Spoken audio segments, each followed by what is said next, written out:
Thanks for staying with us. Let's get you some more political news from the state. The stage is clearly set and the political parties are talking, while the induction, the ousters and the quits add the dramatics factor to the state's political parties.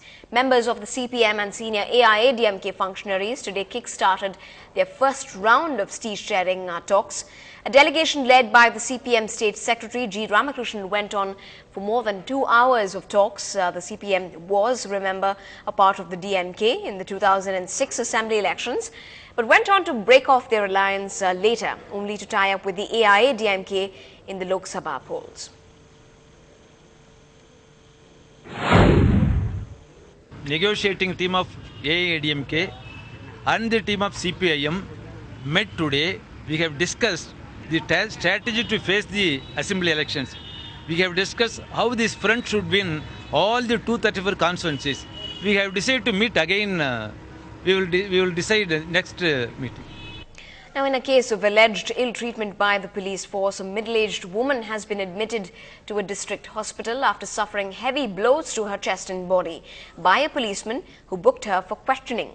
The cops had gone over to the wrong address and arrested her in a case of mistaken identity. She has now complained about a case of assault and molestation and said she was picked up by 2 policemen and then taken to the Dindivanam police station. She claims she was sexually assaulted and is currently undergoing treatment at the Panruti General Hospital. A dump site on the old Mahabalipuram road amid a cluster of homes and IT offices has been posing as a major problem for people around the spot. Our reporter Krishnamurthy scoops out the reason behind it and a possible solution to it as well. If this looks like a garbage dump to you, well, you're mistaken. This is the busy OMR stretch where there are a lot of swanky IT buildings in the vicinity. Now imagine breathing the smoke emanating from burnt garbage day in and day out. That's what about 500 residents living in the vicinity have been put through for over a month, yet nothing has been done to resolve it. That smoke, it gets covered through the entire area as well as outside the atmosphere as well as inside the house. And because of this, already I'm being an asthma patient.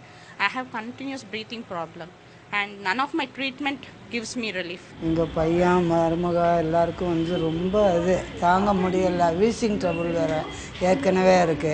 அதில் வந்து இந்த மாதிரி புகையெல்லாம் போடுறதுனால அவங்க மூச்சு திணறல் மூச்சு விட ரொம்ப கஷ்டப்பட்டுட்டு எப்பவும் இருமிட்டே இருக்கிறாங்க. This piece of land became a dump site and both residents and regular commuters around this spot near Kandanchavadi battle heavy smoke from burning garbage every day. நாங்கள் எல்லாருமே பசங்களாம் ஸ்கூல் விட்ட மாதிரி போகும்போதும் வரும்போதும் இந்த மாதிரி குப்பை எரிஞ்சிட்டே இருக்குது. பசங்களால் நடந்து கூட போக முடியல. ஆக்சிடென்ட் வேறு அதிகமாக ஆகுது இந்த சைடில் குப்பை எரிக்கிறதுனால. The residents say their complaints to authorities to stop the dumping of waste and setting fire to it has not seen any response. அதே மாதிரி இது கொடுத்துருக்கோம், அதுக்கும் ஆக்ஷன் எடுக்க மாட்டேங்கிறாங்க. பஞ்சாயத்து போர்டு கொட்டிவாக்கு பஞ்சாயத்து போர்ட்லேயும் கொடுத்துருக்கோம், சேர்மனுக்கு கொடுத்துருக்கோம், there is no action. When NDTV Hindu contacted the Kottivakam Panchayat, its president promised he would take action. ஓயமாரில் குப்பை கொட்டுறாங்க, அது வந்து குப்பை வந்து இந்த அரக் ஷாப்பில் இருக்கிறவங்க நெருப்பு தூக்கி போட்டுறாங்க, அதனால் எரியுது. ஃபயர் சர்வீஸ்னு விட்டு நாங்கள் அணைச்சிட்டோம். நெக்ஸ்ட் வீக்குள்ளே நாங்கள் தட்டி காட்டி வாட்ச்மேனை போட்டு எரியாத மாதிரி நாங்கள் பண்ணி கொடுத்துருவோம். Well, that promise certainly addresses the worries of the affected people, but how soon will the authorities act? One has to wait and see. In Chennai with Krishnamurthy, this is Divya for NDTV Hindu.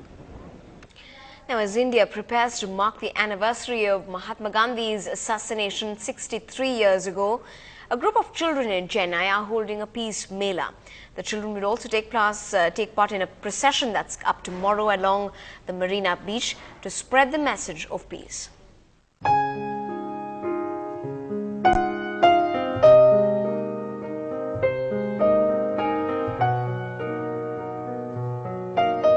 Peace was the message the children here expressed in many forms. With symbols and images identified with peace, they highlighted Mahatma Gandhi's ideology of non-violence. நாங்கள் வந்து ரொம்ப சந்தோஷமாக பண்ணோம். நிறைய paintings இருந்தது, சாரியில் paint பண்ணோம், நிறைய குளோபில் வந்து ஸ்டிச் பண்ண சொன்னாங்க, அதெல்லாம் பண்ணிட்டு இருந்தோம். அப்புறம் டான்ஸ் இருக்குது, நிறைய ஃப்ரெண்ட்ஸ் கூட சேர்ந்து ஜாலியாக என்ஜாய் பண்ணோம். if I see them polluting, I'll tell them to prevent it and do it some other way. Like if you're going in a car which pollutes, you can get that kind of filter in which the smoke does not come out.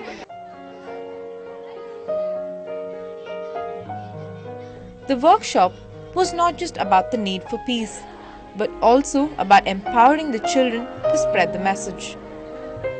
And the process is about getting young people to think about what is peace and what is violence in my life. That children feel very disempowered in their lives. It's like the government must do something, the parents must do something, the school must do something, the family must do something. But I was always focused on what can you do. It is everyone's wish to live in a peaceful world, but that's not what we see around us now. The Peace Mela by children, let's hope, will spread the message across communities for a better world. In Chennai, Pratiksha for NDTV Hindu. Well, in some news from the international quarters, call it barbaric, shocking or even unimaginable, but a sham university has had its way in tracking Indian students literally. Even as there are reports of hundreds of Indian students in the United States facing the prospect of deportation after the Tri-Valley University shut down, disturbing footage of the students have emerged that suggests that some students have been fit with radio tags called RFID.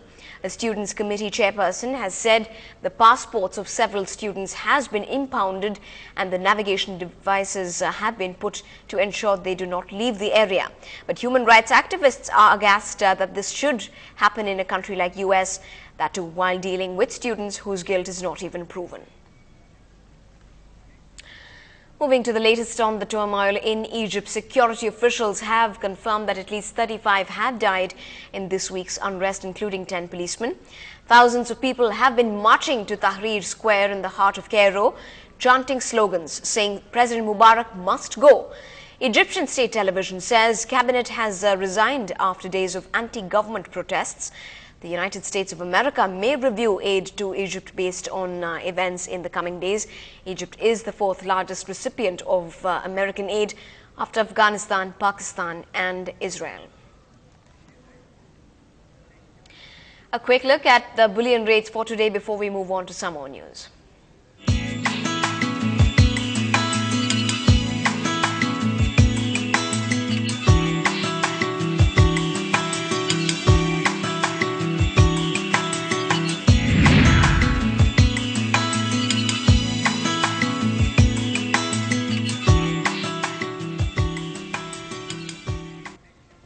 This is the late night news on NDTV Hindu. Up ahead, after Shera, it's now the turn of dear old Stumpy to win our hearts. So what's up his sleeve this year around? Find out when we come back.